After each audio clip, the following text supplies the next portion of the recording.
جسے عشق ہو معشوق سے ملنے کا،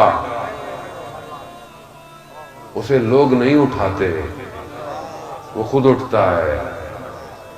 جسے پتا ہو معشوق نے آج اتنے بجے گزرنا ہے، وہ پہلے سے بیٹھتا ہے، لیٹ نہیں ہوتا کہ میں، وہ در پہ بیٹھا رہتا ہے۔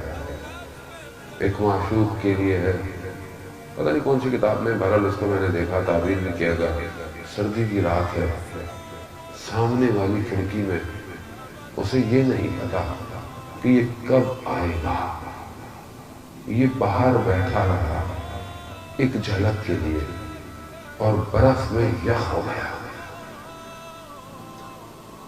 اور لوگ اذانوں کی آوازیں آئی تو لوگ نمازوں کی طرف جا رہے تھے۔ اسے بڑی شرمندگی ہوئی، کہا کہ میں جس محبوب کے لیے ایک جھلک کا انتظار کر رہا وہ نہیں آیا، اور یہ کیسا محبوب ہے جو سب کو لے کر جا رہا ہے۔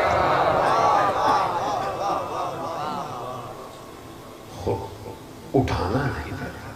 یہ جوان رات کو بیٹھا ہوتا ہے، اگر گناہ ہو رہا ہے، خدا میں سب برداشت کر سکتا ہوں، تجھ سے دوری برداشت نہیں ہوتی، میں سب برداشت کر لوں گا، لیکن اگر میری فجر قضا ہو گئی نا، میں زمین پھٹے میں اندر چلا جاؤں۔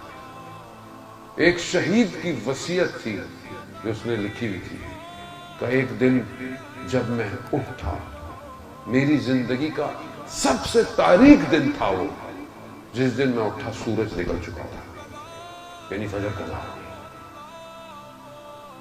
مجھے، آپ خدا نہ خواستہ، ماشاءاللہ آپ سارے نمازی ہو، فجر قضا ہو جائے انسان کی،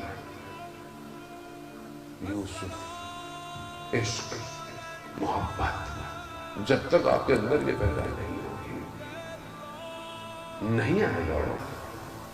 مولانا ہم 8 الارم لگاتے ہیں پھر بھی آنکھ نہیں کھلتی، اندر کا الارم لگاؤ،